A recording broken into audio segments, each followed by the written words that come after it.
You can keep talking. We're going live though. Yeah. So anyway, I'm not going into the politics of everything. We could be it'll turn into a politics show. We're live, by the way. I just did a little live dance. They've only just seen it. In the top right corner, we have the Minister for Mayhem himself. Yeah. The Minister for Shits and Giggles down in the bottom right. And the Foreign Minister on the top left. In the top left.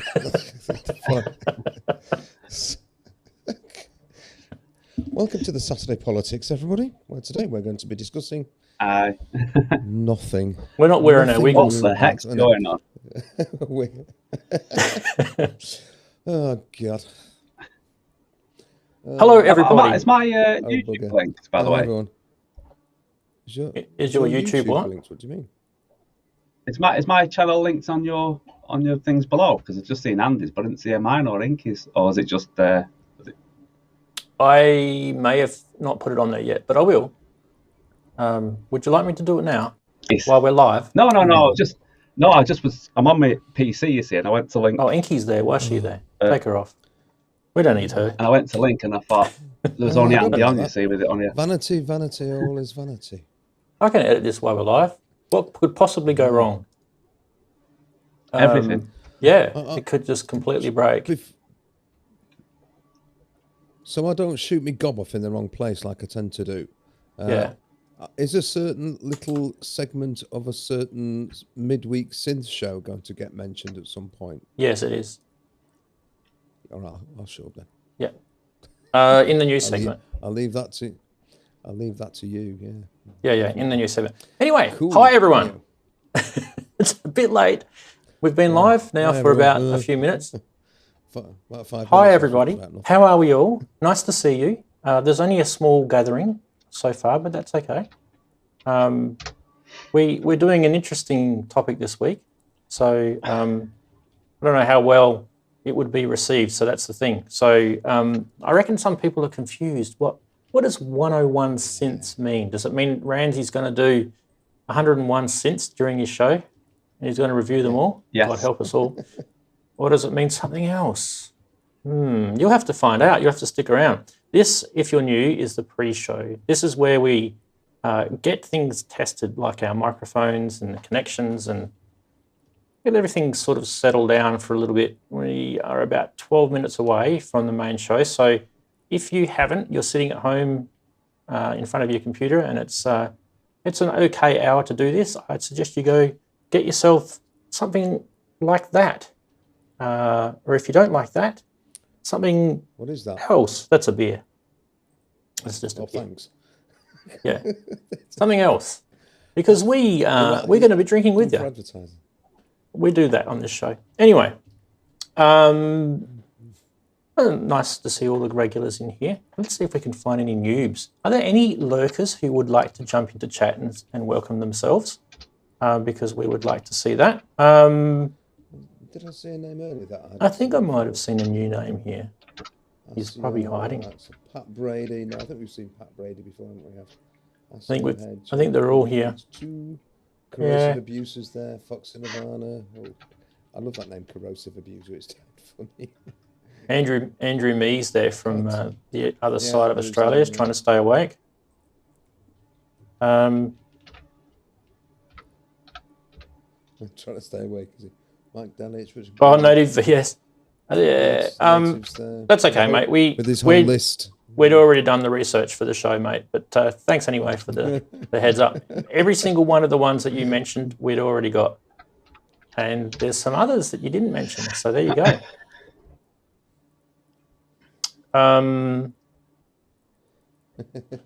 Mark staying awake from Sydney. Good on you. Down quick. I mean, there's loads there. 3 hours difference of time between us and Sydney, and there's 2 hours of difference of time between us and Brisbane. Go work that out. No, what it is Queensland doesn't have daylight savings, and New South Wales does. We're a weird country here. We have varying degrees of stupidity. Afternoon to corrosive abuser.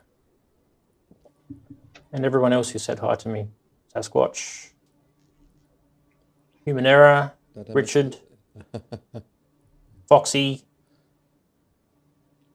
and a few others. Native VS. Yeah.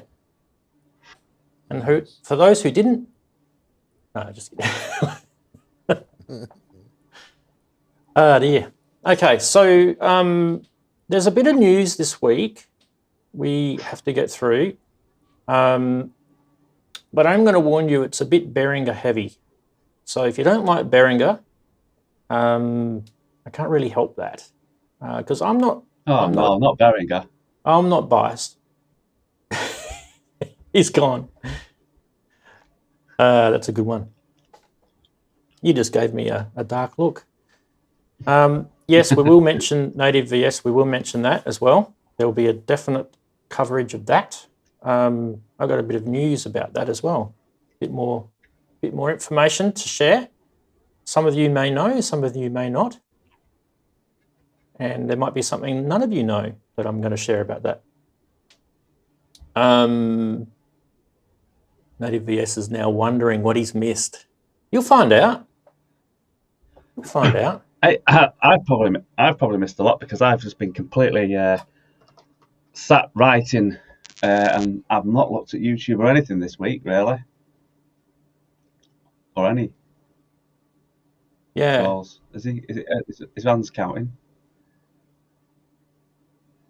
Is what counting? Oh, no, I'm just trying to work out something. Counting. Yeah, I was counting how many synths that I'm going to show. There is a few. There might be 101. Let's hope there's not 101. Imagine that. That'll be like watching wallpaper fade, going through 101 synths and all the specs. That'd be the most amazing show ever. Not? I think I've just given something away. Andrew, no, the studio's not up. I'm having trouble getting stuff from Europe, let's put it that way. You're just using that as an excuse. You can still make music. You had stuff before. I was going to type it all out. Well, I certainly won't be getting any new stuff. That's the point. Not for a while at this rate. Shall we order it now? Shall we do we'll do the Darren's rant section on right now, shall we? So you can get it off your chest. Don't even go there. Well, I'll be ranting for the whole show otherwise. I think I think there's a few people ranting. I've been talking to some people on social media about the people who have been waiting for things to be released, and my example is the S2400 from Isla Instruments, and I wasn't one of the original Kickstarter or whatever you call it backers. I came in sort of, early, I think it was late September or early October last year. So I've been waiting since then. Now, there's been people that had waited for 18 months, so they're obviously one of the first to get it. So I guess we kind of have to put it in perspective. Sometimes we get impatient and we have to wait for things. But at least, Darren, you haven't been waiting since early October, like me.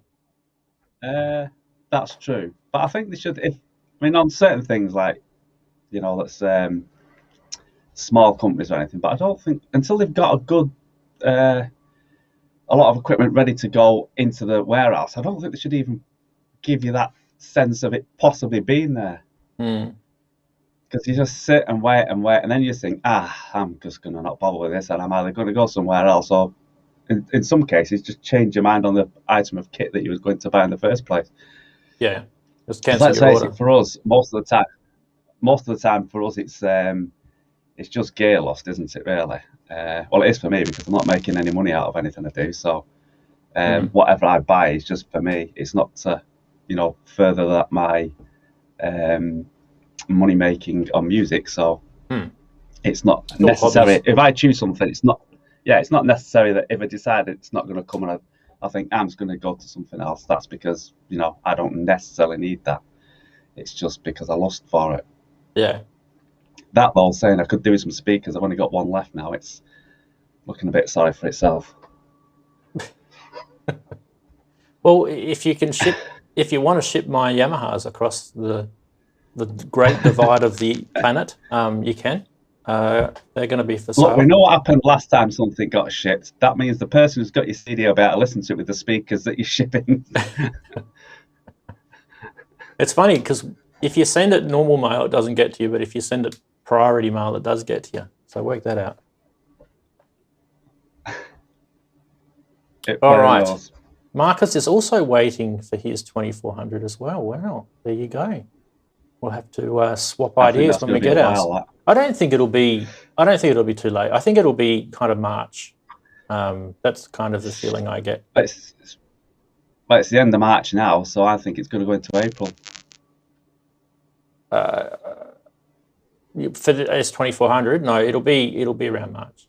From what also, no, I was 2600 Behringer, sorry, miles away. Yeah, not on the 2400. Yeah, the 2600 I'm also waiting on. That yeah, I know that's going to be months away. So, and stupid me ordered it from Gear for Music, and I probably should have just ordered it from the local guy here. But anyway, who cares?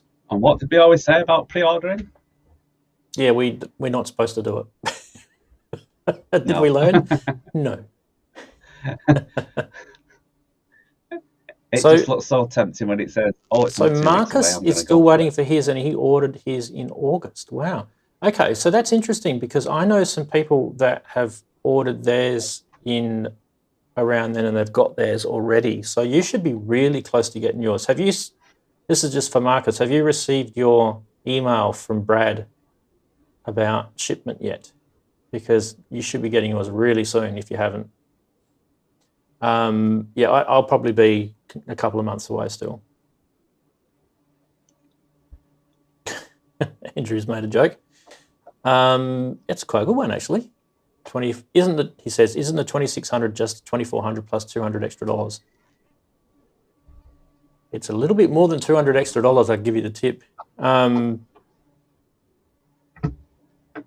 Oh, Native VS might have jumped on one. Oh, maybe. He's off looking on Google.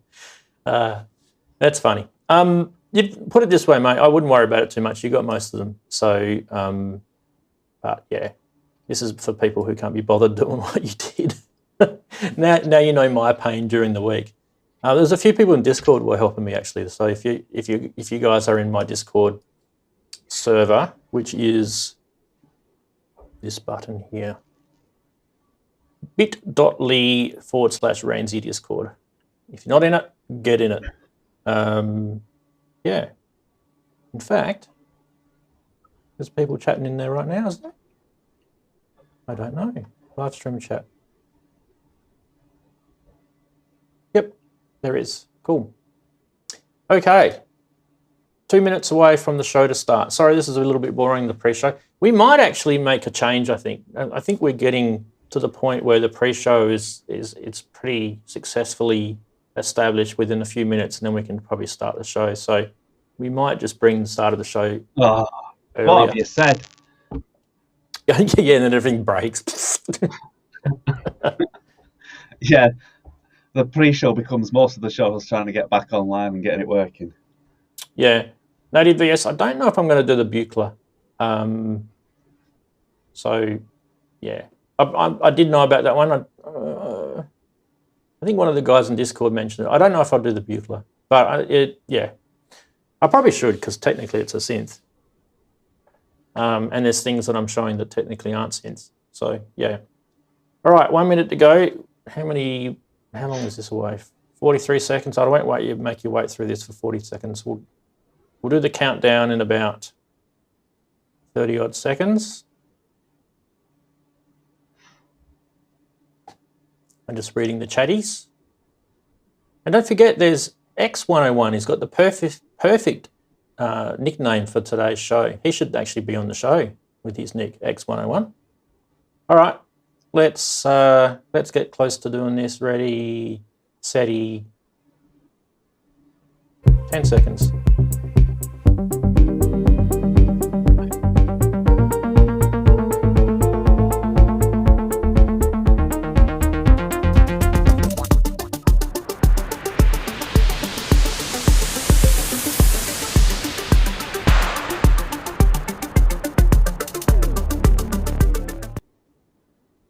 and welcome to Saturday and another show about farts and blips and blops. We call them synthesizers, yes. And without further ado, we've got a couple of guests here, and you probably recognise these people because they've been on the show before, once or twice. We'll start off with long-time visitor, Darren. How's your week been? Good. Yeah, good. Apart from kit not arriving, good. I've been writing tracks and waiting on delivery, but nothing on the delivery side. But yes, I've been writing some big tracks actually. If you're into Jean-Michel Jarre and Blade Runner, there's Paradise 2121, which I'm almost finished writing. Then I've got a Future Sound of Manchester track that's almost finished writing, and Darren's Grand Techno Piano. So yes, all that's been doing this week. So yeah, it's been quite a productive week, I would say. On the writing front, not so much on the building front.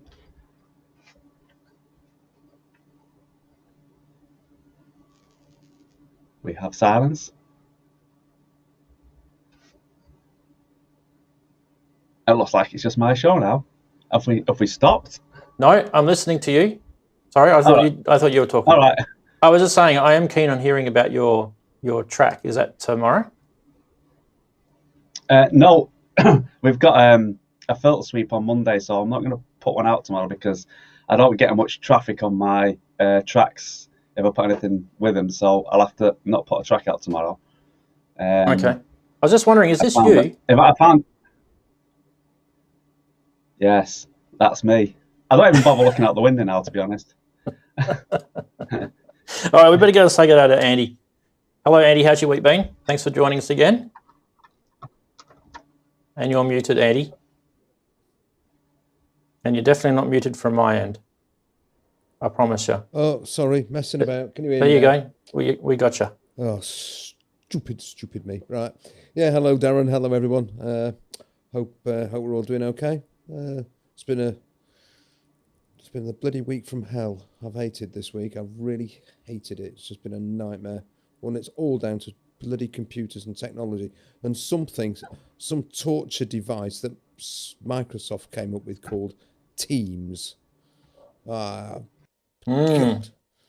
Oh, thumb screws, and it's just, in theory it's all lovely, and then you get sort of senior management saying, well, you can do this and you can do that and you can assess kids like this and you can do that and the other. Well, the old bloody thing just doesn't work properly.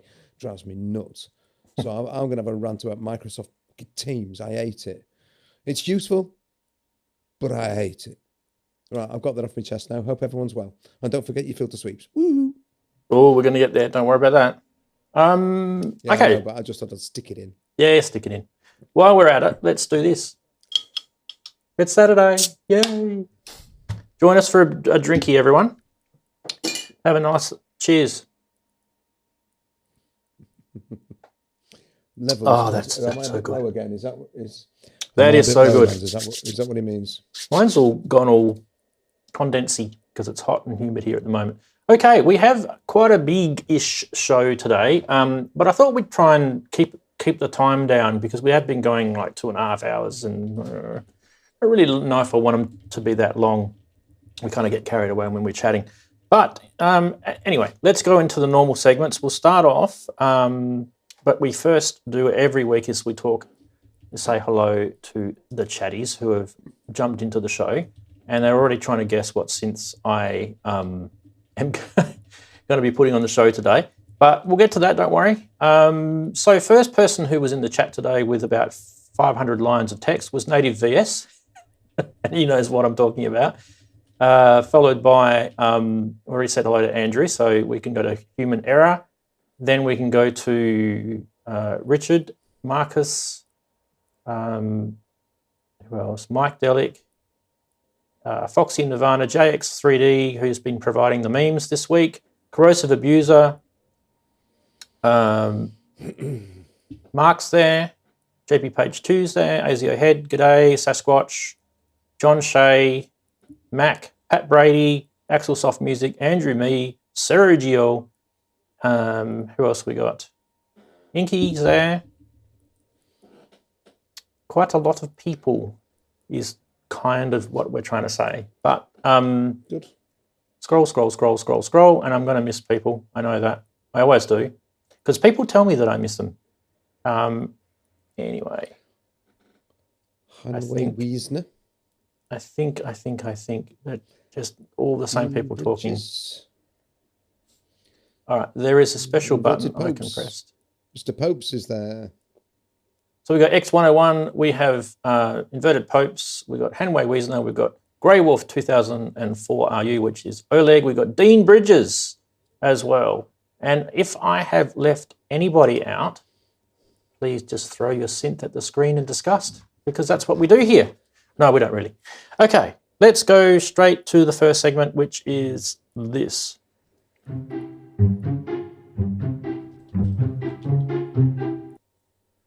Yes, you have reached probably the end of the internet. I actually don't know. I do make that up every week if you're wondering. If you actually took me seriously, I feel sorry for you.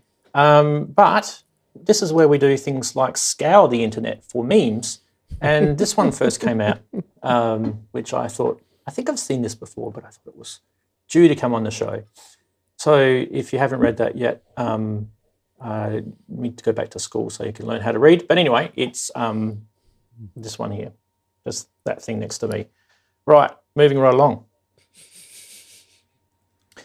That was okay. That was okay. This one might be a bit funnier. How about this one?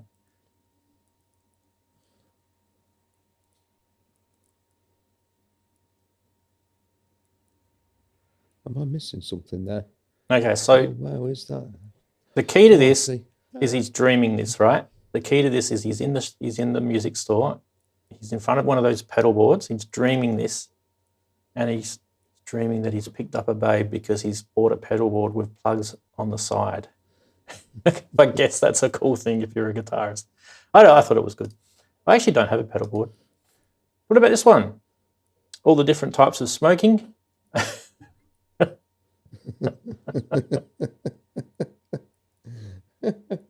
Will get so busy, don't they, with Photoshop skills? Oh dear, oh dear, oh dear, oh dear. Okay. Anyway, what else we got? This one's from JX3D. Is it a bomb? No, but it can make bangers. Yay. So, thank you very much for watching the show. That'll be it. No, just kidding. What was your favourite, Darren? You're muted. That's why we couldn't hear you. Were you munching on crisps or something? Yeah, yes. No, actually, I was munching on them, which are not crisps. So. Okay. Oh no, they're bad. I know what they are. But they're addictive. Yeah. Are they lollies or something? They're addictive. Like I've got into a sci-fi thing which I'm addicted to. Refresher chews. Oh. Yeah. Yeah, them like drumstick things. Yeah, drumstick squashy chews. Oh, okay. Let's get it. Go back again. Put it back. I want to get it close up. Sorry. Very advertising for some snacks. Swizzles drumstick squashes. Yeah. Cool. Grief. Awesome. Yeah. So your favourite meme was? I like the pedal board. I thought it was actually a bit funny. Actually. Yeah, I forgot which ones were. The Saturn one with the that was good. The first one. All right. Should we get into news, boys? I think we should. Let's do news.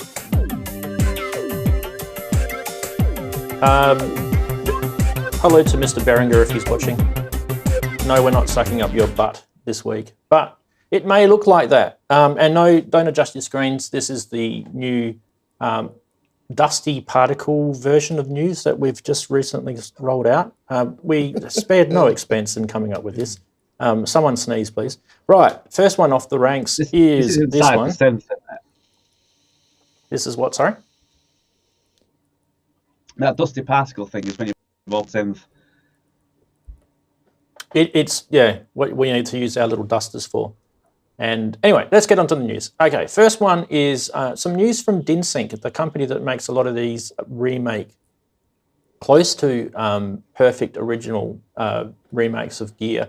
And you can see that they've done the RE303 and the RE606. And what I can tell you is, and a lot of people didn't actually pick up on this, so for all the major news synthy news places out there. You've missed this one, and I haven't, so nah. Anyway, RE808, RE202, the RE101 SE, which is very topical for today's show, and also the possibility of the JP1 will be added to their list of available products that you can DIY build yourself in 2021.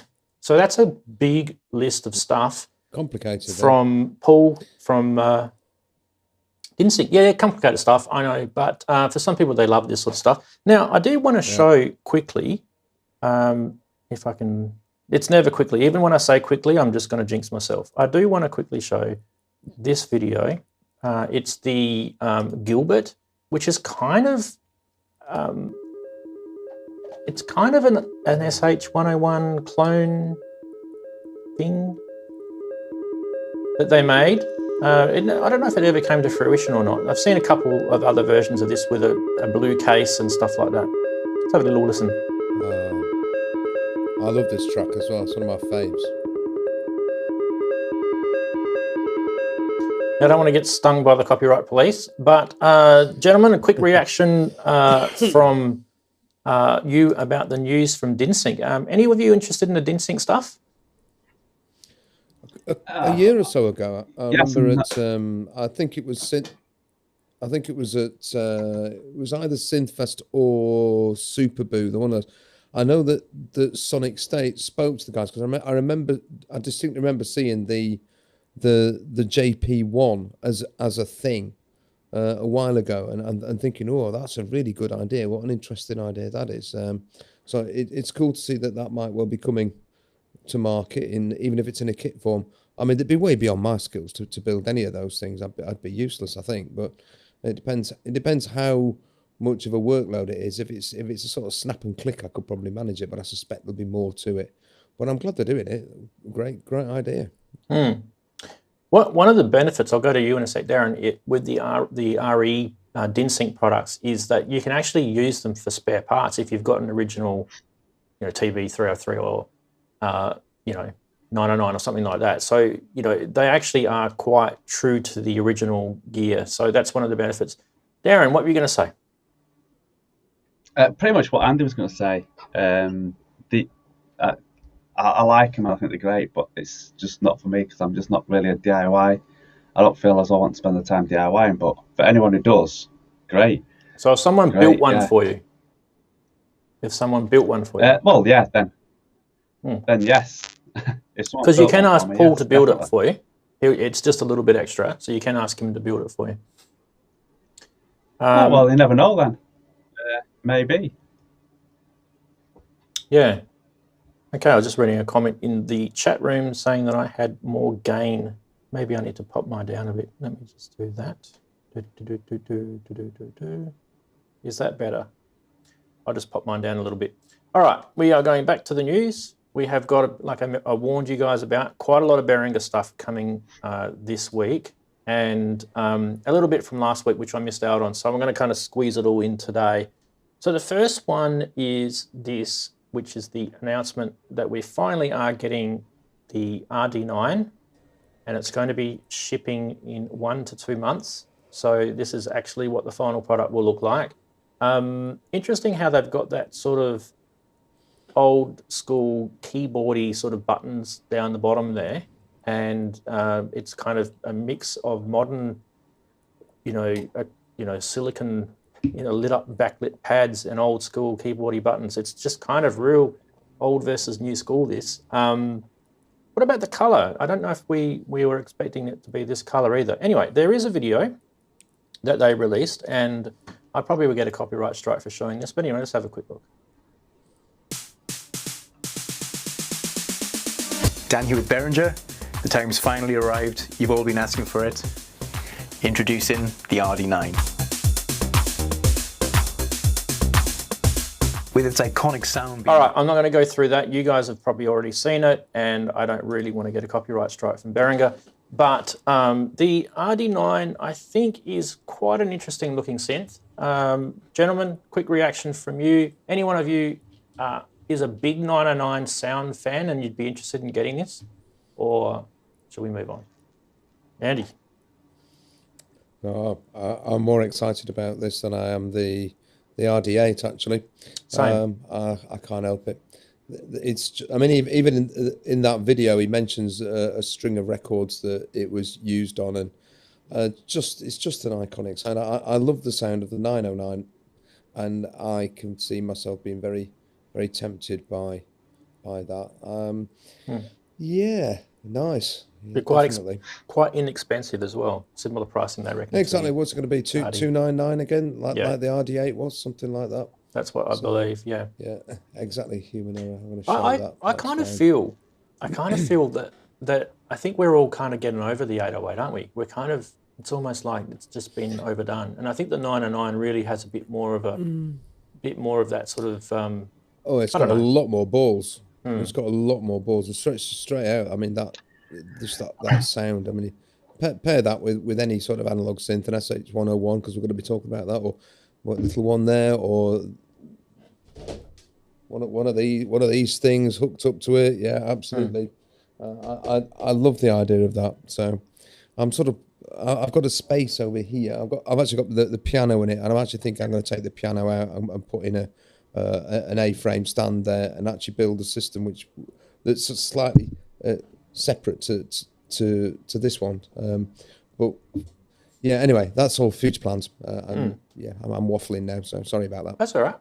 Darren, what I about like you? the look of it. I think it looks very nice. I like the look of it. I think it's very nice, that futuristic retro style. And I love the keys, you know, like the keyboard keys. That's really great. I like that. Yeah, that's cool, isn't it? Now, for me, this is the thing I have, you see, because for me, I would like it, but I don't necessarily need it, if that makes sense. Because if it was playing live, that would be great. But for the way I write, I don't necessarily need that. I mean, I get so many 909 sounds, or create my own kick sounds anyway. In one way, I don't really need it.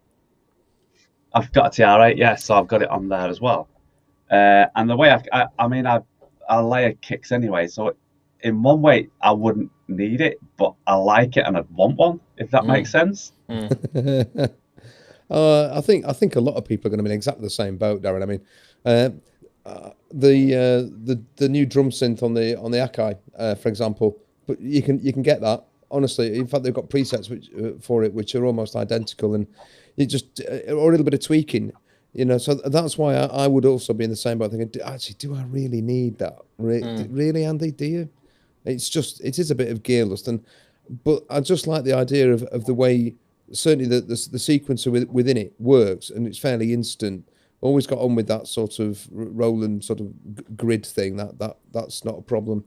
And the thought of being able to easily hook it up to the TD3 and send out clocks and send a clock from it to the modular and that really floats me boat, actually. So I think for that reason, it's just almost the convenience of just having a 3 or 4 bits you can put together and have a system there. I do like the idea of that. But then again, you might be saying, well, that's what I say. Stuff above your head. That's what I say for people who jam or live playing, jamming and anything. If you love jamming, that it's great, isn't it? But like I say, if I was doing more of my music jamming and rather than actually constructing my tracks. So for people who like jamming and live play, if you can ever get to play live, that's where the hardware and stuff is great. Right. Well, I mean, Rands likes jamming as well. But would you necessarily need it, Rands, or would it just be lust? I think I really need to critically understand whether there's a massive difference between having the true analog sounds, or can my TR8 just produce, you know, exactly what this thing's going to do. So yeah. And also on top of that are the new performance sequence things that they've put in this, which seem to be pretty intuitive. Is that going to be a different sort of, you know, way to play than playing with the TR8? Because I do believe they're quite different the two ways. So you never know, you might actually find that the new RD-9 from Behringer is actually quite a good, you know, sequencer, and you might gel with it. So there's kind of those two things that will be pulling me towards it anyway. All right, we're going to move on. The other thing to mention about, so I was going to say the other thing to mention about it, a bit like the RD-8, is it's actually pretty big. You know, it's quite a big chunk. It's a big unit. You know, we've got used to sort of drum machines being quite little small things now, but you know, the RD-8 was actually quite almost the same size as the original TR-808, which is a big beastie. We'll see a little drum machine you're going to have today to find room for it. Yeah, a little drum machine on its way. You'll see that today. You'll probably know what that is already. Anyway, let's go to this one. So we'll do the video first. We saw this video kind of last year. Hey everyone, so it's been a little while since we've done an update on the OBXa. This is an older video.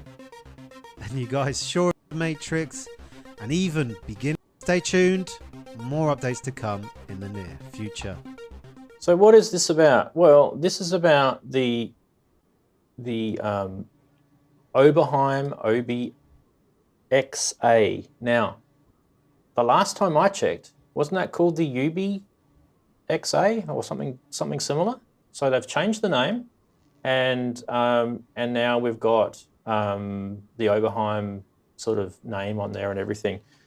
The good news, I guess, with this is if you are gassing for one of these, and you know how much the originals are, I guess the good news is that they have already made 100 of these that are beta units, and they've gone out to testers who are original owners of the original Oberheim, and they're going to be testing these over the next couple of months. So we know from that there could be one of these coming to the store hopefully in 2021. They are kind of hinting it'll be sort of the later in the year if it's possible, but I guess that's a good thing because I don't know about you guys, but it'd be nice to play Jump again, wouldn't it? No. We all have, but no. I think there's a couple of issues here. The one is the fact that obviously Sequential are about to do something similar. I think Native Yes has just mentioned something in the chat about that. Sequential have said they're on board for releasing an OBXa, and Behringer have been talking about this and been developing it, and obviously it's taken them a long time to develop it. You know, so they've been on the ball with this for a while, at least in terms of being a project. And I'm not saying that gives them any greater rights. I'm intrigued about the fact that if it's coming to market with the name OBXa on it and an Oberheim logo, because that in the top right hand corner was definitely an Oberheim logo. They will only be able to do that if they've got permission, if they've got the rights. I can't believe that they would go ahead and ride sort of, you know, shotgun over, you know, intellectual property in that way. I don't think they would. So I do believe they've someone said yes you can. You know, yes, you can use it, or they've managed to acquire it somehow. On the other hand, we also know Dave Smith and Tom Oberheim have worked together very closely on the OB6, so I would have thought that they would probably work very closely together on Sequential's potential release of an OBXa. And my heart definitely lies in their direction because of the sort of history in the background of the pair of them. There's part of me that's definitely soggy with nostalgia that goes, yeah, get it done. But I think Behringer are going to do it, and like I said, I think it'll be marvelous when they do. I think one thing to just mention quickly, because you talked about how they've taken ages to bring this thing out, is they did do a post on their Facebook yesterday about, and they showed these couple of you know, renders from electronics, and the whole point of this was they're showing how it's taken them 3 years for their UK, Italian, and German engineering team. So they've got quite a lot of guys working on this, and they're saying that it's really, really hard. It was really hard for them to bring such a complex polyphonic analog synth into the modern era. There's reasons why it's complex. They can just easily copy the circuits and remake the thing as it was. But what they're trying to do is they're trying to develop it with a new focus on being able to then punch out other analog poly synths. And we know that they've got a few in the pipeline. We know that they've talked about the CS80. We know that they've rumored to be talking about the Jupiter. So there's a few. And as a result, doing this, this thing's got over 6,000 components, high density, multi-layered electronic. This stuff is the stuff that we don't get to see. And this stuff has to happen before we get to see even a prototype or anything like that. So I think what we should understand here is that these guys are serious, and whether we like or hate the fact that they're taking designs from 30, 40 years ago or not, it is bringing product to us and it's giving us a choice. And I think the most important thing that I would always fly the flag for is the consumer gets a choice. I like that. I don't really want to get into politics about who's right and who's wrong. If the law says they're allowed to do it, then really technically they're in the right, aren't they? So yeah, and I think good on Dave, and Dave produces some good stuff. So one day he might, like he did to Ken, he might send me a Prophet 5. That'd be cool.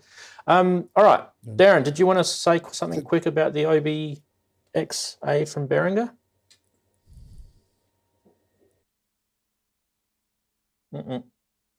Muted. You're muted. You're muted. You've probably said you've pretty much said it all, Rands. Okay. Yeah. All right, we'll I just move agree on. with what you said. Yeah. Fantastic. Okay. Now, 1, 2, what did we get? We did that one. So we're going to do this one next. And I really wanted to do this one last week. We just ran out of time because we had a lot of other new products that I wanted to show. Now, I know this is a bit of a, you guys have seen this last week and everything, but I kind of felt that from a personal view, I actually think out of everything that I've just shown, this is most likely going to be here in my studio, this one. And there's a few reasons for it. It is a great synth that they've remodeled. It's a great form factor. Notice that it's one of those modular type things. So you can actually put this in your Eurorack. It's one of those little desktop cradle things that they've done with the Neutron and the Model D, et cetera, et cetera. It's an 8-voice, 2-oscillator polyphonic analog synth, and it's really, really, really cool sounding. It's going to be pretty close to what a Prophet sounds like, if you want. Now, do I have a video on this? Yes, I do. I do. And that was, yeah, we saw this video last week, but let's just have a quick look. Now, I want to get into this bit where he kind of played some strings. I thought it was towards the end. I think it's here. We have an auto-tune setting that goes through the whole process of tuning the synth for you as it's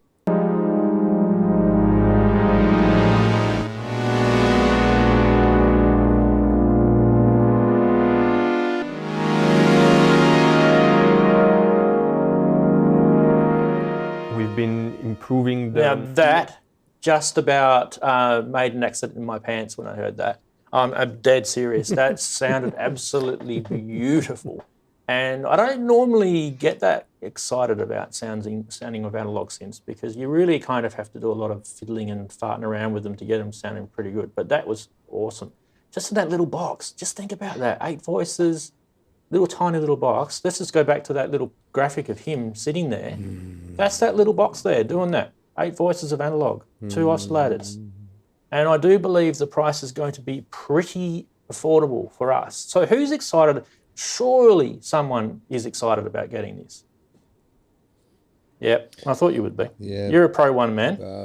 Well, it's, I can just make stupid noises, can't I? Just go, and you know what I'm talking about. So, yeah. Again, all the previous comments about rights and wrongs and whys and wherefores, and if they do it and they bring it to market, they will sell a shed load of these. There's no doubt about it. There's no doubt about it. You know, it's great because they sound it sounds fantastic. I mean, the Prophet 600 was a great sounding synth in itself. It might not have been as classic a sound as the Prophet 5 and all that, but hey, I'm looking forward to it definitely very much. Again, interesting that if it comes out, I suspect it'll be around the sort of £500 to £600 mark. That's my sort of guess.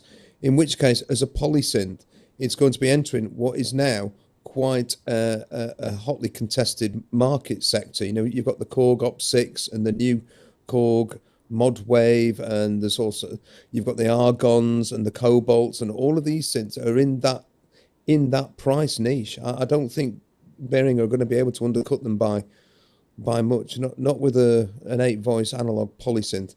So it will be really interesting to see what does happen, because it's when it comes out at that sort of price, if it comes out at that sort of price, it's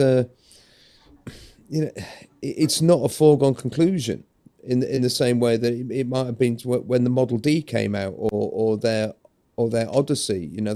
There was, it was like a no-brainer then, and then now it's this scratch your chin. Oh, actually, if I'm going to spend £600, am I going to get the Behringer module, or am I going to get an Argonate or a Cobalt? Or it's not as clear cut. But as a thing, would I love it? Yeah, I know I would.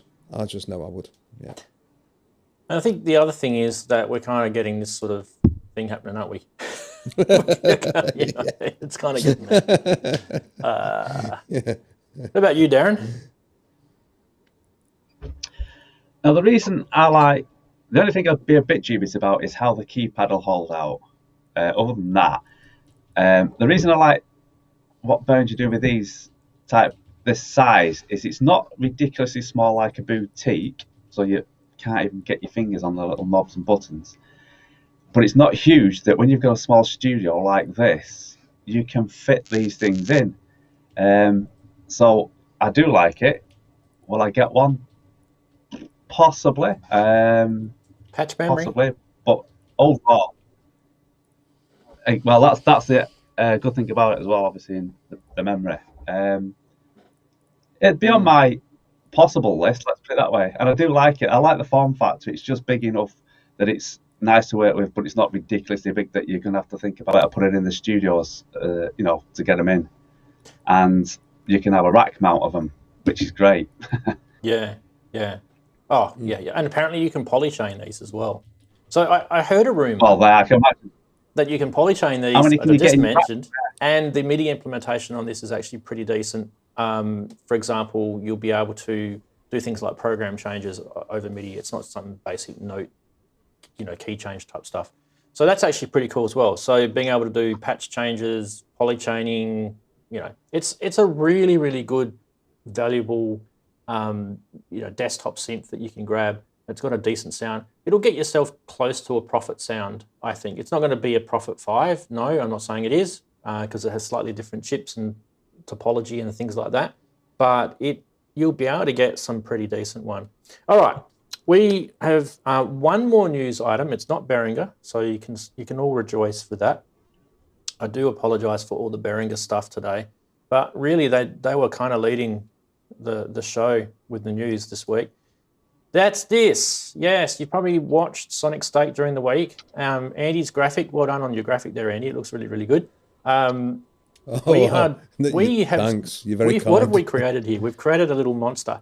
So if you're interested in doing this, February the 1st, which is only a couple of days away, upload your video to your own YouTube account and do a filter sweep. Record yourself doing a filter sweep. And it's in protest against YouTube copyright stings that it's not just me and Starsky Car, it's everybody's getting them. Jamie's getting them also. He gets a couple a week, apparently. Anyway, the interesting thing about this is I've already uploaded mine. It's on, what do you call it? The schedule thing, so that I don't have to touch it for the day it comes out. But when I uploaded it, within about 20 seconds of it being uploaded, I get an email from Google. This is my email. That is just too funny, that. This is the video that I have uploaded. Video title ever this. Yep. This is the video that I've uploaded. And already I've got the same content. Now, I used a different synth this time. So when you guys check it out, I've used a different synth. I've used a different timing. It was all manually done. I even changed... Have you seen where it's blocked? Yeah. It's crazy. You can't go to Iran now, runs. It's happening already. There we go. So this is why we all need to get behind this, because nothing was melodic about it. It was just me pressing one note on a keyboard and doing a filter sweep. Like, it's just crazy. So mine's already up and it's already been blocked. So there you go. Now, dear, oh I want dear, you oh guys dear, oh to. dear. It won't. You won't get a strike. This is just a claim. It's not a strike. You won't. Won't none of this being worried about getting a copyright strike, unless you're on your last legs and you've been doing lots of copyright stuff. So be careful with that. But yes, let's. Now you can see why we want everyone to do this and get behind it, because really we're just proving how pathetic this YouTube algorithm is now. It's getting to the point where, as I said in my rant video last week, you could fart and you get a copyright claim against a fart. Like, honestly, it's ridiculous. Gentlemen, do you have any comments about this? I know we I just got an interesting question, actually. Yeah, go for it. An interesting question, Rans. When it was mentioned on Pro Synth Network on Sunday, Chris Cynthian who definitely got behind it and gave it the plug. So thanks to Chris for that, much appreciated. And Robbie was also very much up for the idea. But Chris was talking about the guitar videos of them demonstrating, there's like the whammy bars on guitars and wow, and do these guys get copyright strikes or stings or notifications from like Hank Marvin's copyright holders and all that sort of thing? Because there must, if a synth sweep is copyrighted because of blah blah blah laws or whatever, is surely the sort of sounds that guitars make, they must be, because they're talking about copyrighting a sound, and that's sort of like guitar whammy bar or wah wah pedals or a particular fuzz. I wonder. I've no idea if it happens. It will be interesting to know if it does. So. If you play Guns N' Roses, you get quickly blocked, said Native. Yes. Oh, well, I thought, well, that's not quite what I meant. I meant just if you're playing a sound, you're wow. It's just, anyway. Yeah. Andrew Mees just asked a question. I thought I'll quickly answer it before you keep going there, Andy. So is there a place that I can go to check out the information? So yeah, on my YouTube channel, there was a post. So if you go into the posts, the community side of the YouTube channel, I copied Andy's graphic and I put it up there. But basically all you've got to do is just upload a video and put hashtag FFS in the description, and that'll be enough. And just obviously the video's got to be of a filter sweep. No melodic stuff, all right? Just very basic filter sweep. Just press one note and do a filter sweep. And that's all you got to do. It'll take you literally less than about 10, 15 seconds to do. Darren, do you want to make a quick comment about that? Sorry. Well, it says it all, doesn't it? Do I need to comment on it, to be honest? It's just, I don't know. I don't know what to say. It's crazy, isn't it? It's bizarre. It is. Let's see what filter sweeps we get, because I'm going to have to come up with an idea for my filter sweep. Because I can't get synths working in the... Yeah, I've got to record it and get it in. That's just all. Grab any synth. Not a problem. I'm going to do something a bit different, I think. Because I got copyrighted on a sine wave, so I'm going to do my sine wave sweep. Do everything. Can we also, just at this point, give the credits where credit's due? In a couple of places, it seems that they were giving a nod and a wink towards me, and that's only because I stuck the stuff up on Facebook and social media. And we have to remember that it was actually Inky's idea. And the name, the FFS, definitely was from Xilsoft. Xilsoft, yep. Yeah, so that credit where credit's due. I was like, well, it's all of us. But it has. It's all of us. Of course, we've all chucked in. So it's great. As Inky said on Facebook, yeah, it's a great team effort. It's been a blast this week. It's brought me back to sanity after the stupidity of the days. So yeah, well, at least we got something to sink our teeth in, and anyway, hopefully something comes with this. And I know Starsky's getting behind it again. So yeah, look, cool. the bands that are. If anyone's kind of watching this, and I've named the bands in my rant video, but so Chemical Brothers and that who were they called again? The other guys, Metal Blank.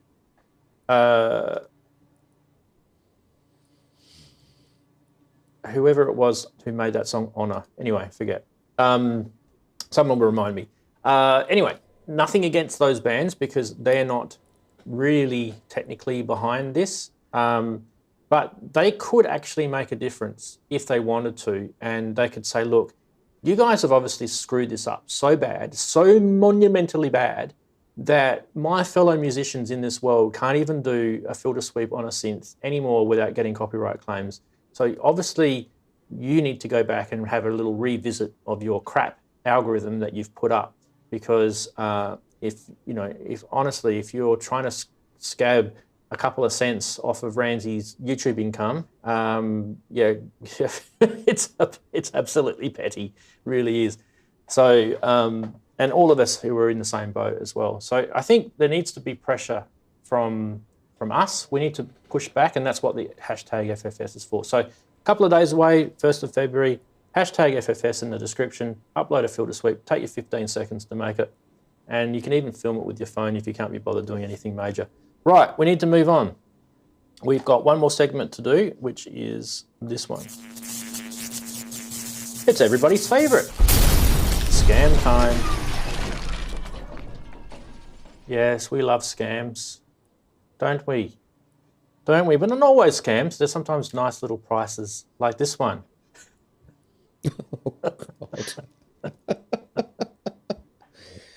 Oh, dearie from me. Japan? I got Torino, this. Italy. Blimey. Do you know who told me about this? Behringer told me about this. Interesting enough. Anyway, so I went on to Reverb because I didn't believe it. And then lo and behold, there it is. There's a DX1 for 74,970 Australian dollars. That would probably put a deposit on a house over here. And when you're starting to put deposits on a house, that's getting into serious money. Anyway, it's about 40-something thousand euros if you're sort of wondering at that sort of dollar mark. I think Robbie also posted this in his Facebook group as well. So obviously Robbie would be very interested in getting this, but I don't know if he's got 75,000 Australian dollars or 40,000 euros to spend. Anyway, moving right along, we've got more. We have, on the same sort of line of who's making these things, Yamaha have got a SK30 service manual, and it's rare apparently, and it's worth 325 euros. I don't think so. Unless you really, really want one. Guys, pro tip, So it's just the manual? maybe there might be a PDF out there for this one online. Someone might have scanned it. Just have a look. You never know. You might save yourself 325 euros. Moving right along. What about this one? Now, this one came in from, actually, the one just before, and this one came in from Eddie, who was on the show a couple of weeks ago. So thanks, Eddie, for these. Now, he's actually found these in his home country. Well, he's not in home, he's a UK person, but he used to come from Spain.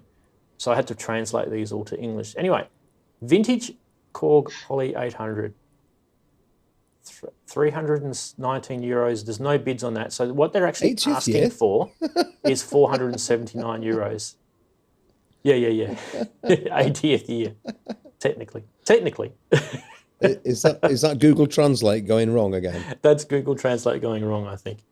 Anyway, 479 euros for a Poly 800. I don't think so. At least it's in visually good condition. Visually good, yeah. Didn't cost that many new. I mean, Darren, does that mean when you plug it in you can't hear anything? Yeah, but there's nothing in the back, is it? It just looks good. Because that's a cardboard cutout in the plastic bag. You don't actually get the synth. No, you just get a visually good looking version of it. Yeah. That's always how you should pick your women. No, moving right along. We've got this one. This one's very interesting. I couldn't actually believe when I saw this. You have to have a look twice when you look at this, don't you? Someone's made this kind of custom build keyboard thing. Oh, that's a lovely thing. Isn't that cool? And it's got a Model D in it, and it's got a Minotaur in it. And I didn't think the price was that bad, considering it's 52% discounted from what he originally wanted. It's on Reverb right now if you actually want to go and buy this. From George's Gear Bazaar. G'day, George, if you're watching. Well, it's very bespoke, isn't it? You can't just go to a shop and buy one of those. You'd have to order it. Or if you're good at carpentry, you could build one yourself. But I love the idea of that. I think what synth is underneath it? Yeah. What synth is underneath it? What's underneath it? That's a Prophet 5 or Prophet 6? Prophet 5. That. No, it could be Prophet 6. Someone will pick it. Yeah, it's a Prophet 6. Yeah, it's a Prophet 6. You can see from things on the left-hand side. So obviously this is not that scammy when you think about how much time and effort would have been to make all that wood. Yeah. Easily worth that money. That's Australian dollars, so half that. So it's lovely- under £1,000. It's a lovely bit of furniture. That's isn't what it? I mean. You've got the Moog, which is about 500 quid. The Minotaur is Start off probably with. worth that on its own. They're actually pretty hard to come That's by what now. I mean. Anyway, I quite like the look of that. Different. I've kind of been deliberately Is it sort of giving you ideas, showing Darren? you weird things at the end with my little price watch segment Yeah. because, yeah, I like coming up with weird things. too. So it's good. Makes it interesting. That's it, guys. We are now into the major segment of the show, which is what everybody wanted to see, which was Rand's showing 101 synths. Like this. No, it's not going to happen.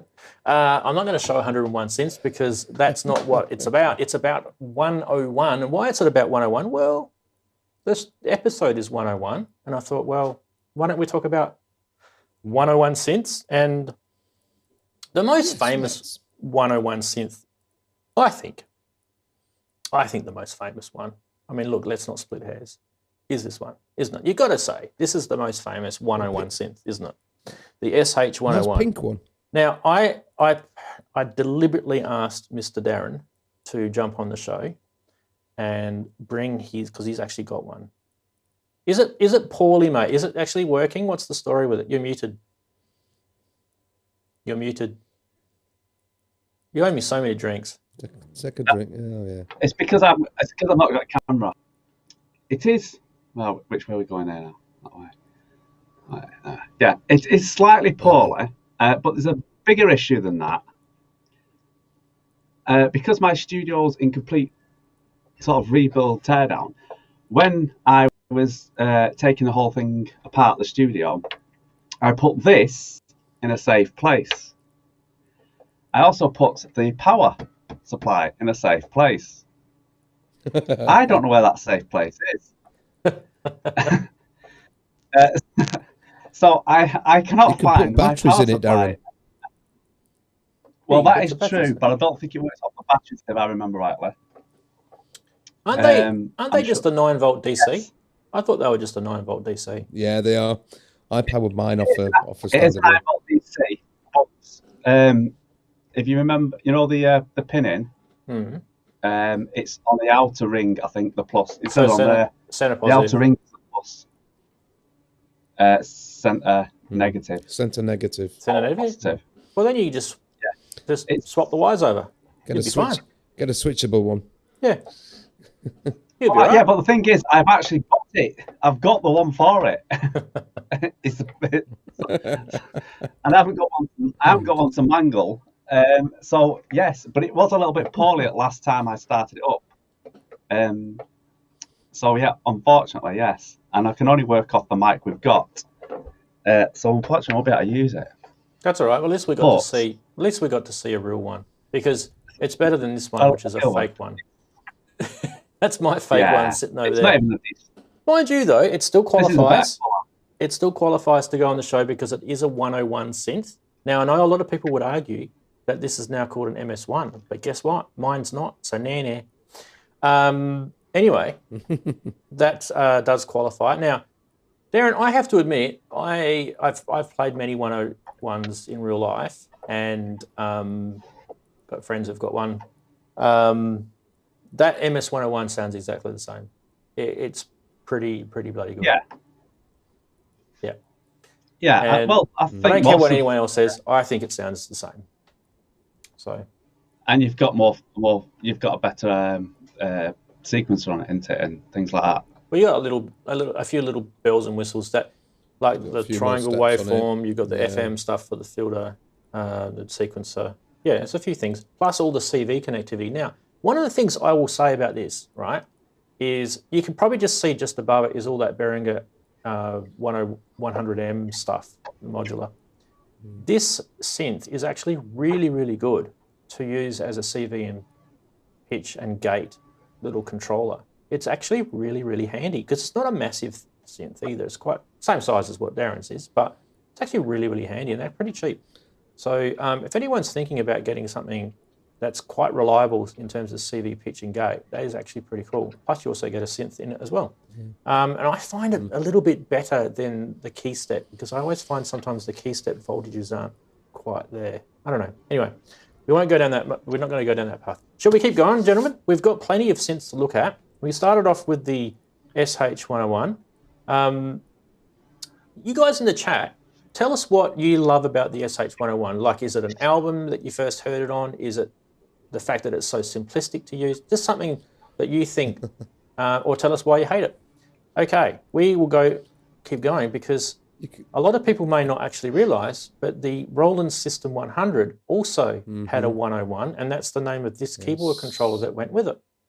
So that Roland had a lot of gear that had the 101 legacy name in it. Now, this actually predated the SH-101, and you guys all know that I'm a massive System 100 fan, and if anyone wants to donate a System 100 to me, I'd be their best friend, I promise. If anyone wants to kind of like know a little bit more about System 100 stuff, you can hook me up later after the show. I've got a heap of knowledge on this stuff, but this is pretty much just a controller, so not really a synth technically. I don't know. You can split hairs. Anyway, moving right along, we've got the Roland EG 101. And we've shown this on the show before. I think it was in our Weird Gear show, wasn't it? This came out in 1999. It's 24 voice polyphony, 11-part multi-timbral, 12 drum kits. It's got 64 RPS phrases. Now, the RPS are like little loopy things that they've pre-programmed with PCM samples.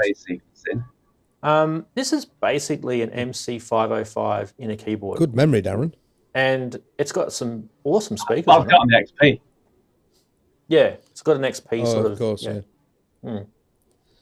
Didn't you want one of these? Or did you go out and buy one or something? I'm sure you've got a connection to this, haven't you, Darren? I have, because I was in the this is I think the time I got the actual SH-101, because I was in this which music, it was a music store in Manchester, and this hadn't long been out, and I was looking at it going, oh, this is quite sort of cool in a way, you know, with the speakers on it. But at the time, I couldn't afford it. And I went up the road to, I think it was Johnny, was it Johnny? Johnny's, I forgot what he's called now. Little Johnny? And that's when I got the, no, I forgot what it's, Johnny Roadhouse, that's it. Johnny Roadhouse, That's it. Manchester. And bought the SH-101 instead. Yes, well. Because it was cheaper than that at the time. You did the right thing. Oh, definitely. Don't ever sell that SH-101 either. You're not allowed to. I won't let you. You're not allowed to sell it. Oh, no. Right. No, that and the Juno. I did promise you that. No, I really do. I did promise you a really tiny looking drum machine that also has a 101 on it. Very modern. Yep, the MC101. Actually, I really like this. I think Xils-labs is an owner of one of these, if I remember rightly. These are really, really good. The little groove box. If you don't know anything about this, then you've been sleeping under a rock. But yeah, actually really, really cool. I've been waiting for Roland to drop their prices on these, so before I get myself one. But yeah, battery powered, I believe. Yeah, I really like this. SD card, storage, sample player. It's got the Zen Core stuff in it as well. And I think it's a nice little form factor on this as well. You know, they're on a winner with this. They also did that 606 one as well into this. Anyway, we keep moving. We've got more. Another Roland one, the EM101. Everyone's thinking, wow, what is all this bloody Roland stuff called a 101? What is this? Well, this is a analog synth module. I bet you didn't realize it was analog. And it's got classic 80s keyboard sounds in a small, affordable box. Most other sounds are kind of like a Juno 106. So this kind of might get you close to a Juno one. These are actually pretty cheap at the moment if you can get one. 24 presets, 3 banks, 2 visible, 1 hidden. Yeah, a bit of an 80s trend with this, with the small form factor, like a little desktop sort of sound module. Not a bad idea. But on the back, you've got MIDI in and through. You've got a tuning knob, remote level outputs, mono, and also mix in. Yeah, I don't know it what does the mix. actually. As it also, it looks like Mm, an 80s FM radio. it does. It Didn't looks they like it. also have a piano one? I mean, Oh, I think don't they jump the had gun. Don't jump the gun. Don't jump. Sorry, Don't jump it. No, don't jump. Shut up. I've done it again, Anna. Oh, gob shut. Yeah. No, that's not what I meant, Rans. Okay, you can talk now. That little module, I think there was also a sort of a piano type one as well that was in that same sort of half rack format. So that one's just sort of like strings and guitars and bass and those. And there was, I'm sure there was a piano one as well. Although I can't remember what on earth the number designations were, or I mean, they obviously weren't very successful. Was it a because you never GM hear one? of them anymore. I don't know. I don't think they were. That module they certainly predated had GM on it. Yeah, I think it was like one of the forerunners. Yeah. Um, Anyway, if you can get your hands on one of these, I reckon that'd be pretty cool to have a little box like that, kind of Juno-ish-esque. Anyway, we did quickly mention this one. This was the SP-101, I think it is. So it's a Roland piano, but it's actually a digital piano. And there was another one that they brought out before that called the HP-101. So they kind of have this whole 101 branding of their gear is it's kind of rampant. Anyway, I didn't do any 101.0 because I think that's an extra zero, so we can't do that. So there were a few 101.0s. Yes, ASIO Head, there was. It does have 101 in it, but it doesn't count. Right, now, speaking of other gear that had 101, and this isn't technically really a synth, this is more just a filter, was the Moog MF101. And this is something that I own. I actually got one of these. I actually swear by these. It's a really, really nice filter in this. And a little bit hissy though. Never used it on a guitar, but definitely used it on synths. So do check that one out. Why have I doubled up on some of these? Okay, moving right along. Casio got onto the bandwagon with 101 stuff. This was awesome. I think we showed this once on the show before. This is the KX101, a little boombox with a built-in MIDI keyboard. One of the rarest and most mythical Casio instruments. Tremendous nonsense with this on the internet about this thing. But is it a 4-track? This has got nothing to do with the CZ101, by the way, which we'll look in a minute. But it's a 4-note polyphonic Casio PT30 variant with an arpeggio and a complex sequencer that can be played to and saves its music files on a compact cassette. It also has nice rhythms and some soft analog percussions like the PT30.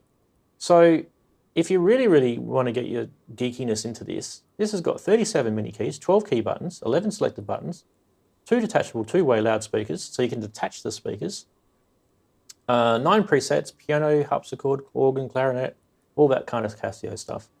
Preset rhythms, cipher buttons, and a whole bunch of... Now, the tape is actually pretty cool because you can play music on it like normal, but you can also record, like I said, sort of rhythms and things like that on there as well. So it's kind of interesting. It's kind of an interesting concept. I could talk about this for ages, but yeah. Casio have got a lot of 101 named synths, and here's another one. This is the Casio Tone 101, which is called the CT101. This came out in 1981. It's an 8-note polyphony analog, very, very basic analog synth. 49 key keyboard, has nice little wooden end cheeks. Isn't that beautiful? How many Casio keyboards have you seen with nice wooden end cheeks, eh? That's a rare thing. But guess what? Human League, Blondie, Vince Clarke, and apparently even Moby played this. So 25 memory patches, 4 performances, sustain and vibrato, 2 voltage-controlled oscillators in that little... I don't really know where the knobs are hidden. Someone might want to tell me. How the hell are you going to control that? I think it's pretty basic, but it is analog. Anyway, moving right along. We have got more. It's almost like I've got to come up and take some breath. Oh, Yes, there's the yes, CZ-101, the please. famous. It's small, it's Yummy. cheap. It's the P-side version of the CZ-1000 with a mini keyboard. It came out in 1985 and it kind of fell off the market around about 88. It's an 8-note polyphony, got digital phase distortion synthesis. This is what makes this so interesting.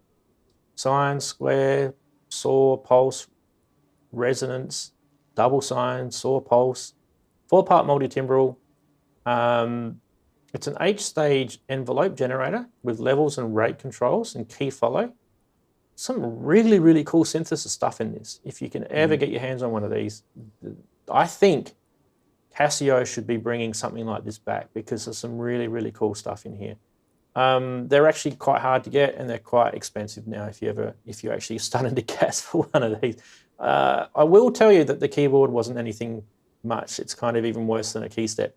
But yeah, CZ-101, I actually wouldn't mind owning one. I did say there was a few things that weren't going to be synth related, but I think this needs to get mentioned because the Roland Space Echo was actually used with a lot of synths. It really does belong in there. And guess what? It's another 101. It's an RE 101. Now, there's a bit about this that I think we should know, and that is that this is actually a sequel. It replaced a model called an RE100, and there's actually another version of the RE series, which is called the 201. And the difference between the 101 and the 201 is that the 201 had spring reverb in it. But they added in this, you know, if you want to know what the difference between the RE100 and the RE101 is, they added new features like, for example, a free running system that minimized noise, wow, and flutter. What are we talking about, guys? We're talking about cassette tape here. So they had to do that with those things in those days. It also increased the tape life by 6 to 15 times and up to 300 hours of use. So isn't that interesting how you had a tape life limit on these things? You had to replace the tapes. I don't know if anyone in the chat has got an RE201 or an RE101. Let us know. Let us know if you have. They go around, they get around. A lot of synth guys like these. Now, what I want to know is, what do you think, before we go on to the next part, what do you think the first 101 synth was? Now, Native VS, you're not allowed to answer this because you already know the answer. Anyone other than Native VS, tell me what you think the first 101 named synth ever was that came out in the world. Now, this could possibly be wrong, the information I'm telling you, so don't bank on it. But I think we're pretty right. The research that I've done this week, I think we're pretty right. Any of you guys have an idea? Are we going to mention West Coast? Is that where we're going with this? I'm not going to do Buchla. No, and it's not, I don't think. Okay, so someone has got it correct already. I can tell you that it's not this. EML. Some people thought it might have been this. What is this? This is another Roland 101 synth. This is called the RS 101. And this came out in 1975, I think, if I remember rightly. And it's the company's first string synthesizer. And so I can tell you that the other 101 synth is older than this, so we have to go back even further. What was nice about this is actually built into that case. You can't actually take it out. It looks like you can, but you can't. It has a very, very interesting polyphony. You can see that it's a 61 key keyboard, but guess what? It's 61 notes polyphony because it's divide down full poly. Multi-timbral. You get brass strings 1 and strings 2. It has one oscillator. And it has a cutoff control only on the filter, so there's no resonance. It has LFO for vibrato. And you do have a little bit of a VCA control with a switch attacked, variable release, and volume soft. It has the famous ensemble effects in there as well. So I wouldn't mind getting my hands on one of these. I reckon that'd be beautiful. That'll be beautiful sounding synth. Okay, let's see who got it right. I think one person got it right in the chat. Let's see. Con got it right. Who was the other one that got it right before Con? Corrosive Abuser got it right. It's not Buchla. I don't think it's Buchla because I think this predates it.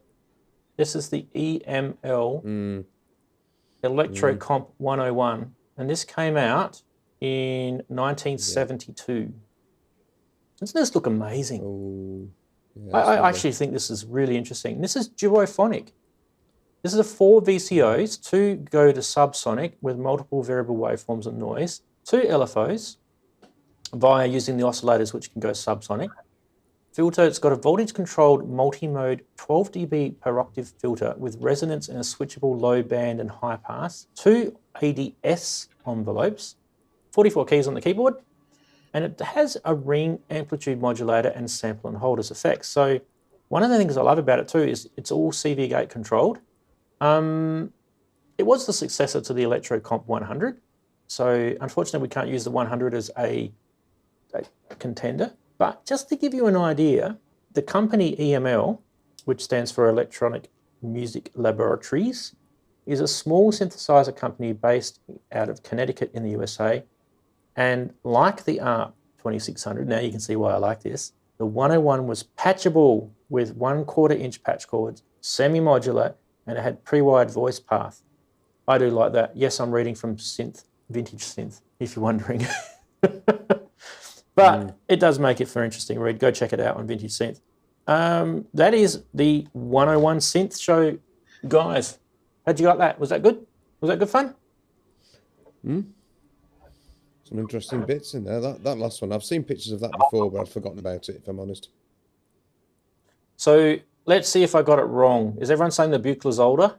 I didn't show the Buchla because I think it, yeah, technically wasn't really a 101. But anyway, Native VS is saying the EML 101, I can get this up here, was most famously used by Zappa's keyboard player for the brass sounds. There you go. Who's a Zappa fan? Yeah. So we didn't do 101 synths like some people would think I was going to do. Imagine that. Oh God, I'd probably put myself to sleep. But yeah, I thought that was just a little trip down. Like, I actually was quite surprised how many synths and stuff out there that were kind of 101 named. So yeah, you know, I'm sure there's a lot of 303 name stuff and a lot of 808 name stuff, but 101 was definitely probably the bigger one. So Synth History 101, yeah, from Oleg. That's a good point. Buchla one was technically older, but it's just a wooden case with a power supply. Exactly. And that's my point. So the EML is probably the oldest 101 named synth that I know about in the world, that we all know about, I guess, because you can just Google it and I think you'll find that there's not really anything else. Cool. You guys have been talking nicely in the chat. Nicely, beautiful. All right, guys, we've been streaming for 1 hour and 20 minutes, and I did kind of make a promise that we're not going to do a really long show this week.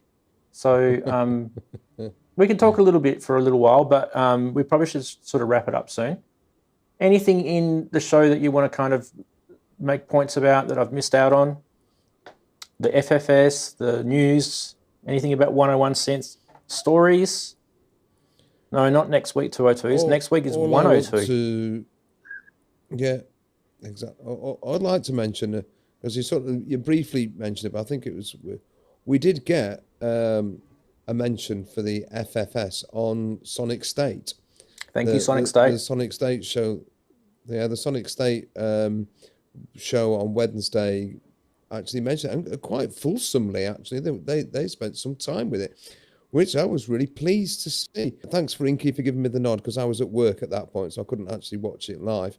So when I was watching, I got proper goosebumps to see them, and it was great that Nick Bart and Gaz Williams have also got behind. In fact, Gaz got quite fired up, really, as Gaz tends to. Good on you, Gaz. So yeah, thanks to those guys for giving us a plug and getting behind us. That's really, really quite fabulous.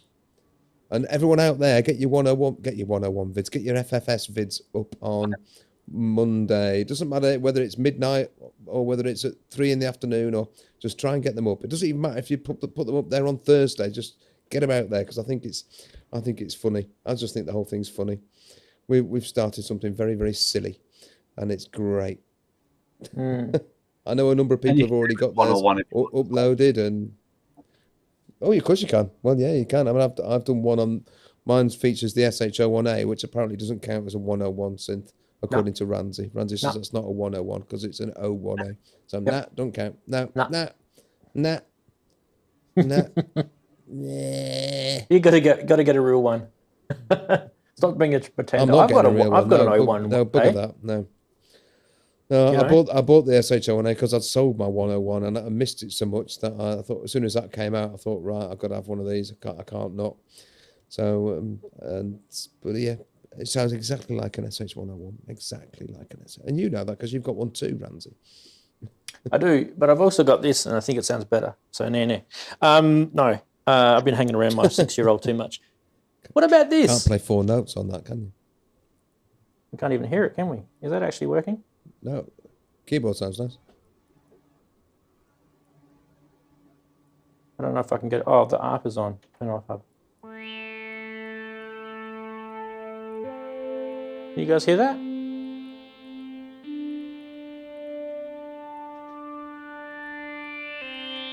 You're going to tell us that's your module, not the 101, aren't you? All right, so that was in my sweep video. There you go. I love this new mic. How cool is that mic? How you can just walk around the studio and just keep talking. It's brilliant. Yeah. I don't know. I just think I decided to use that in my sweep video because it was right there. And the other video that I did that I got the whole thing started was the Behringer module, the 110. So they're pretty similar. Because I think you'll find that the SH101 was kind of modeled after the System 100. Yeah. It's all kind of that era. But yeah. Don't forget to check out Darren's track, which is happening tomorrow. Is it 4 o'clock still, Darren? Am I still getting that right? No, there won't be a track tomorrow because I'll be doing FFS, so I'll be working on that. So if you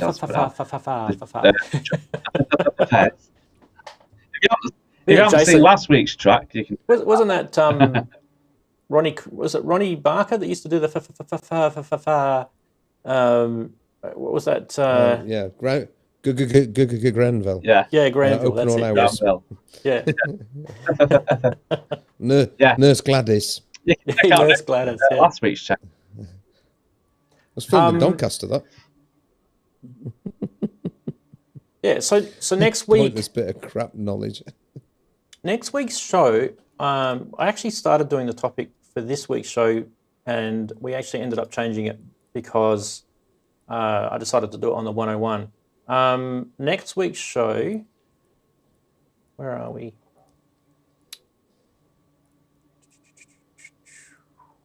We're going to do studio hacks next week. So that's interesting. I'm kind of not really, I don't have any information that I can show. There's a couple of people that regularly watch my show that are probably going to have some of their photos shown in there. But what I want to do is I kind of want you guys to send in, you can use Discord, you can use social media, whatever. Send in your ideas, whether it be photos, whether it be text or whatever. Emails works as well. What I want to know is kind of accessories, devices, DIY tips, hacks that you regularly go to and you swear by that make your studio space better. And one of the examples was Andy and I talked about the little shaving brush, right? That's an example of it. But love it. Send it into. So if you want to know what my email address is, it's randsy.com. Pretty easy email address to remember. Other than that, you can chuck it in Discord, chuck it in YouTube, whatever.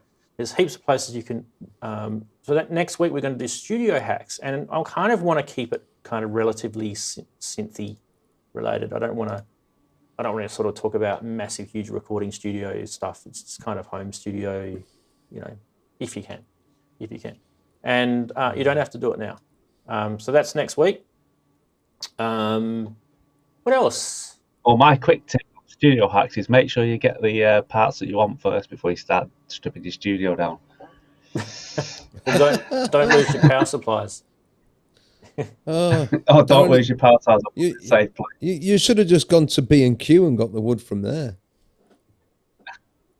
Yeah, but you see, that would have been too easy, wouldn't it? And at the time, I didn't think it was going to be such an issue. Well, can I just say, Darren, that video you put up of you stripping down your studio, that really was dead insight for me. I was thinking, oh wow, okay. And what I'm really thinking of now is stripping everything out. And actually, I have zero carpentry skills, but if I were to go to the guys at school who run the sort of woodwork section and go, I need a piece this size, I need an angle like that, I need a shelf that does, I need something that slides out from under it. And I'm making all of these sort of designs in my head of what I can do. Because what I've got here is I've got a computer desk here.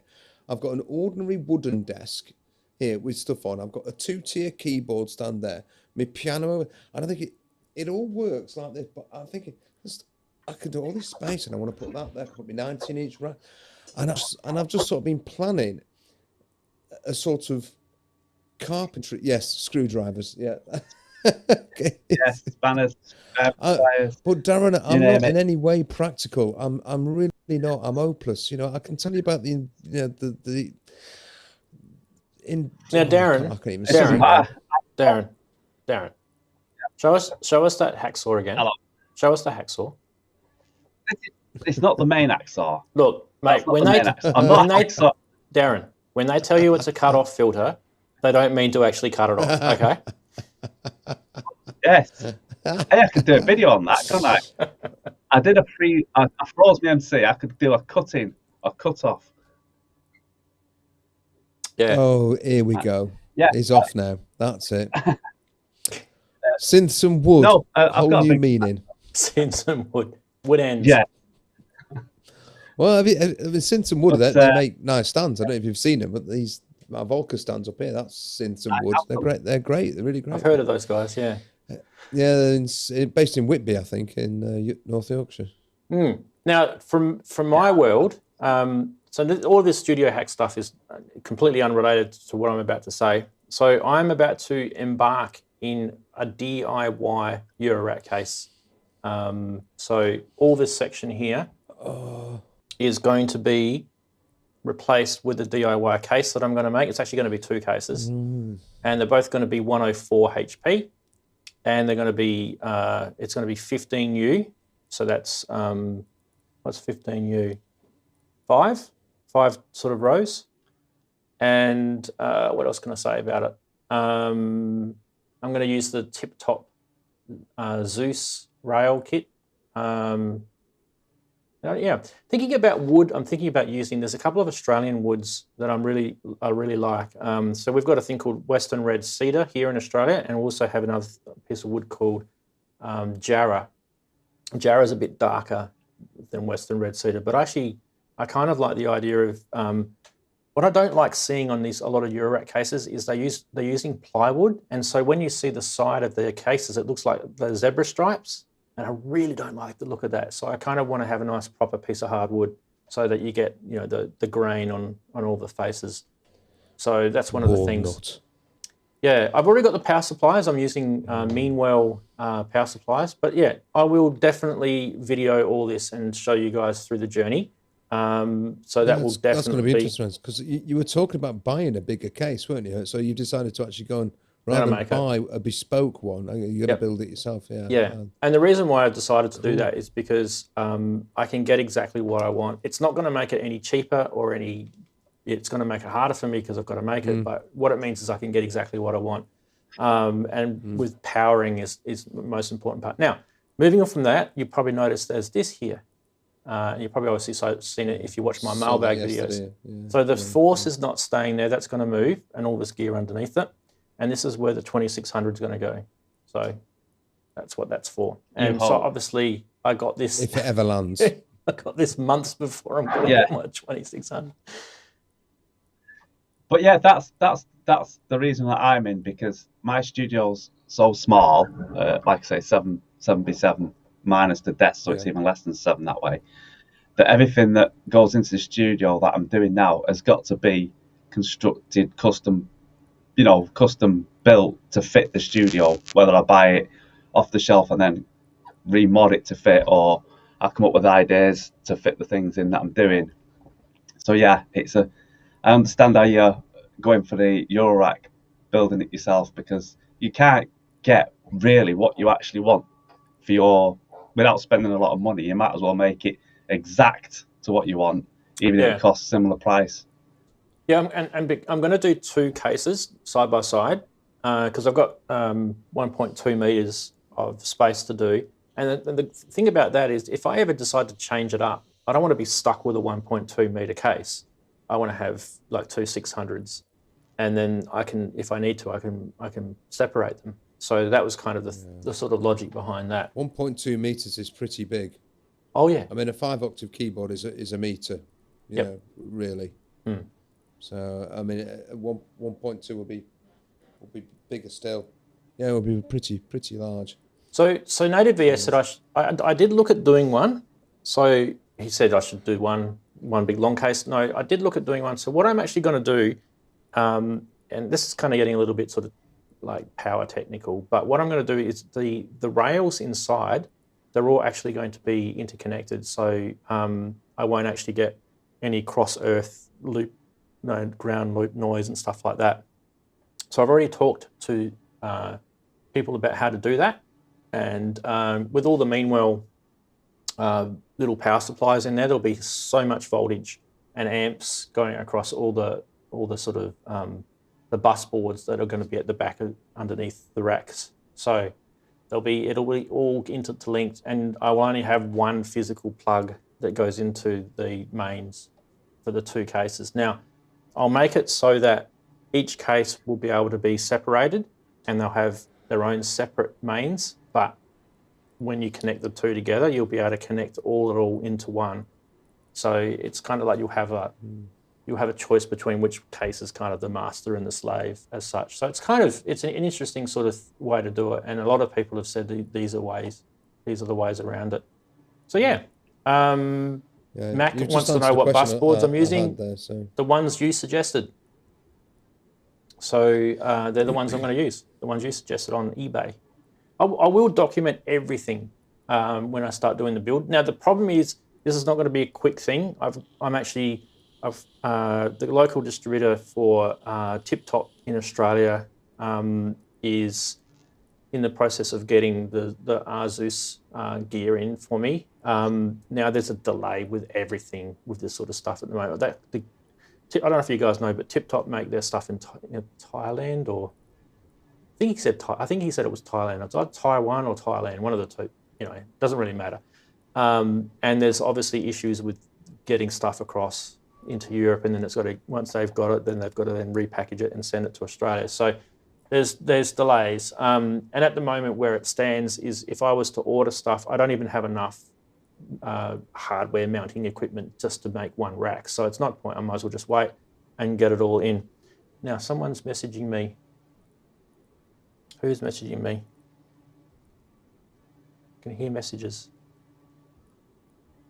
All right, someone's messaging me about, okay, we're cool. We've got stuff for next week's show. That's fine. I'm hearing beep, beep, beep, beep. All right, gotta quickly look at the chatties. Don't want to forget about these guys. Quick questions about anything. Make sure the Earth's, yeah, we talked about that. Yeah, blah, blah, blah. Now, here's the question, right? So I'm a big fan of Nurleys. Now, I absolutely love them, and I think if you ever get into Eurorack, you should get yourself Nurleys. But once you once you do get yourself Nurleys, I kind of feel the little loose sliding nuts may actually be a better thing than the threaded strips. I'm not sure. Like, I'm kind of torn whether I should go threaded strips or whether I should go sliding nuts. So let us know in the chat what you prefer. Well, the thing with the sliding nuts is you can slide your modules a little bit if you need to, Whereas with the threaded strips, it means you have to take the screws out. Just look at what Mac's response was being. Yes, I thought you'd say that. Can I just point? I've got a new little gadget for my studio. Right, I went to B&Q to look for one of these. That's our big hardware retailer here in the UK, and they didn't have it. And yesterday, honestly, yesterday, in a petrol station, after putting some juice in my car, I happened to see on one of their little shelves one of these. What's that? It's amazing. What is it? You know, Go when to it's your on left. oh, wait, which way do I go? Go left. That way. There you go. That's it. It's one of these magnetized things. So it's a thing with a magnet on the end. So I can slide those stupid little slidey nuts about. And it works a treat. Because the magnetic screwdriver that I bought isn't strong enough to move the blessed things. I've started a war. So They're you all, have, what do you mean? What's wrong with sliding nuts? Honestly, yeah.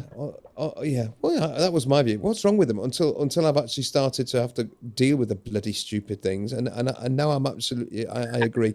Threaded rail seems like a better idea if you're not moving your things around a lot. But yeah, so it's even better because it's on a pole. Look, I can do that. I can pick things up off the floor with it and everything. It's like it's telescopic. It's telescopic. It's what a gadget. $3.99 from a petrol station, and it's Andy, brilliant. I've got the name for it. Telescopic nut grabber. Telescopic nut grabber. That's the name for an album, isn't it?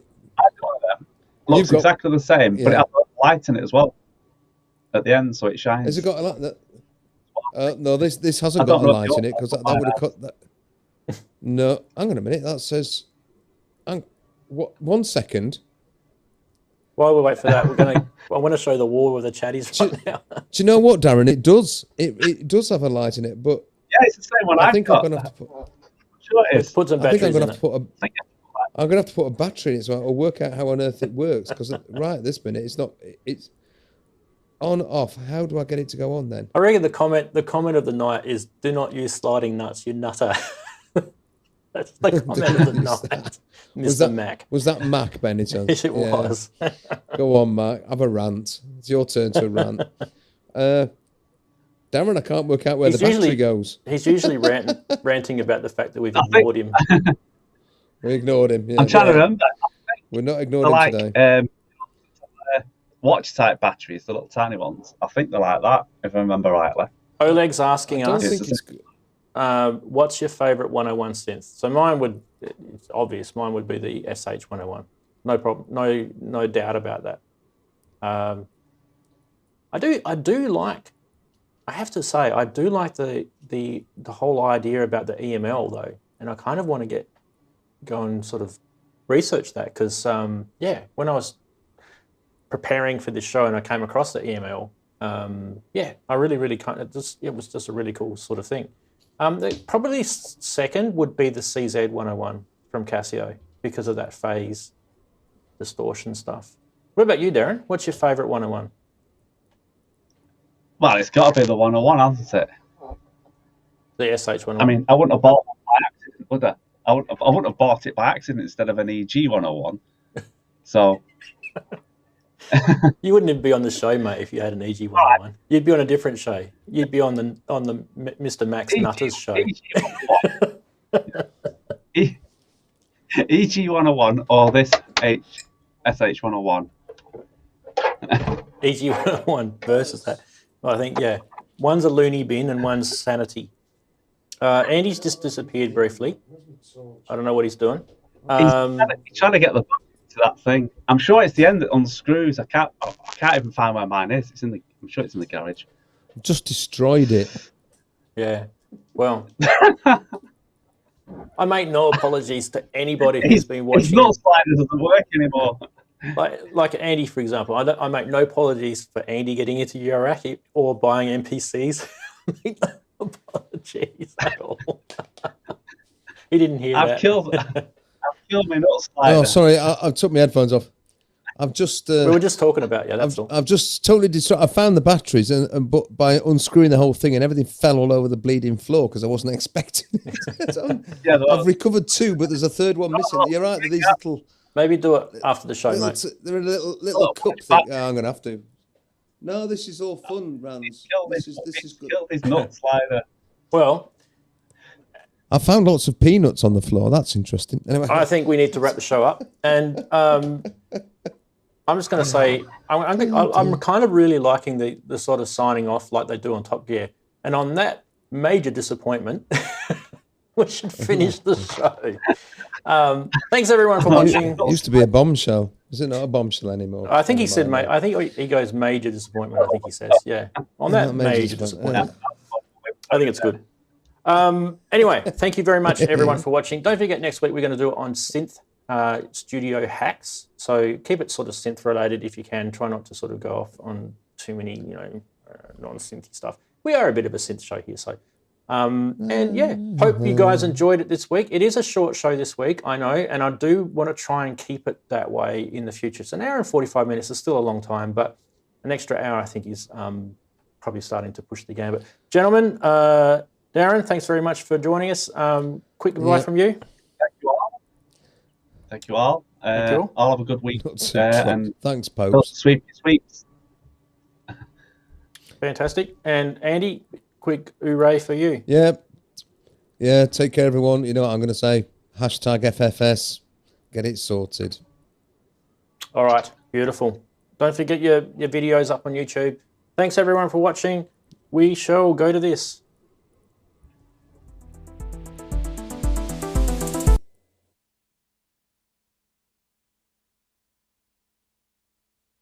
And on that, major disappointment.